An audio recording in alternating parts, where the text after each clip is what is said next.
Halo, nama saya Rina Susanti. Saat ini usia saya 32 tahun dan sekarang saya bekerja sebagai seorang karyawati.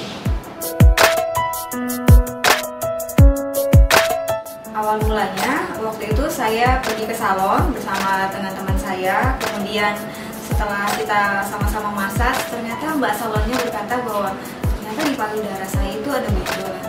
Dari situ saya baru tahu ternyata apa yang dikatakan itu benar. Dan untuk lebih memastikannya lagi, saya pergi ke rumah sakit untuk ngecek ini benar atau tidak sih ada benjolan di payudara saya. Dan ternyata memang benar.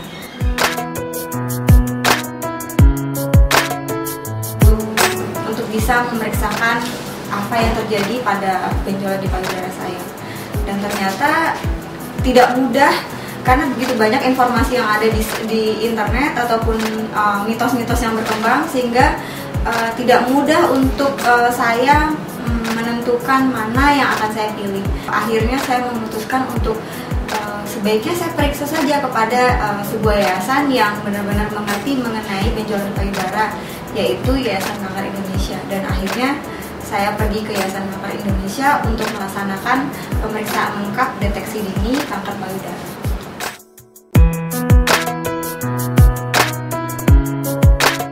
Waktu itu saya juga sama seperti orang-orang semua, takut sekali begitu menyadari ya ternyata saya punya tumor di payudara saya.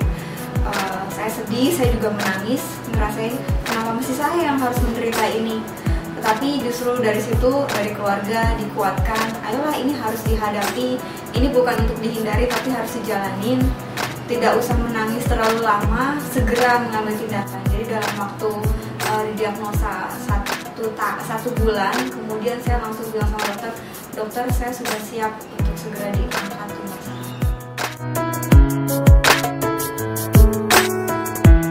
Sebelumnya saya nggak begitu peduli dengan kesehatan saya, artinya ya sudah, kalau sudah capek ya sudah, tidak ada langkah-langkah pencegahan. Dan sekarang setelah saya menyadari bahwa ada tumor di payudara saya dan sekarang sudah diangkat, maka pola hidup saya jauh lebih baik. Pertama, lebih disiplin dengan waktu. Kalau sudah capek harus segera istirahat. Terus juga mengkonsumsi makanan-makanan yang sehat dan juga mulai olahraga dengan teratur. Meskipun hal itu sudah dilaksanakan sebelumnya, tapi yang sekarang benar-benar dilakukan secara rutin dan teratur. Nggak ada yang bolong-bolong lagi.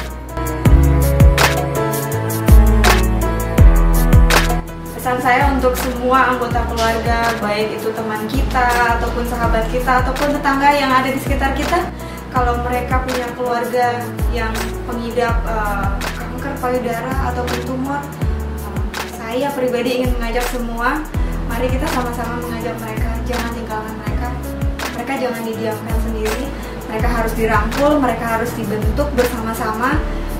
Mereka ketika sendiri akan merasa sedih, dan dengan dukungan dari orang-orang yang ada di sekitar kita, dengan orang-orang yang kita cintai, akan membuat mereka semakin kuat untuk menghadapi dan melawan penyakit ini. Sehingga kesembuhan, apabila penyakit ini diketahui lebih dini, maka peluang untuk kesembuhan akan semakin besar lagi.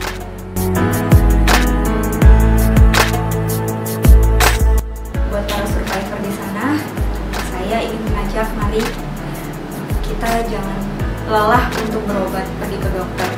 Tetap periksakan diri ke dokter secara rutin. Dan juga tetap mengkonsumsi obat-obat yang diperintahkan oleh dokter, jaga pola hidup tetap sehat, dan juga mengajak kepada semua orang yang ada di sekitar kita untuk mereka sama-sama berobat ke dokter untuk memeriksakan. Pesan buat cewek-cewek yang ada di luar sana, jangan lupa setiap bulan selalu periksakan diri dengan tes sedari. Setelah menstruasi selesai, diperiksa apakah ada benjolan di payudara atau tidak. Kenali kalau misalnya ada benjolan yang kita pikir ini bukan hanya sekedar hormonal, segeralah periksa ke dokter, jangan tunggu sampai terlambat. Dan ajak teman-teman yang lain untuk mau peduli dengan memberitahukan pada mereka, maka semakin banyak yang lebih mengerti bahwa kanker payudara ada di sekitar kita, dan kita jangan sampai terlambat untuk menyadari. Jangan sampai kita berobat sudah stadiumnya sudah lanjut.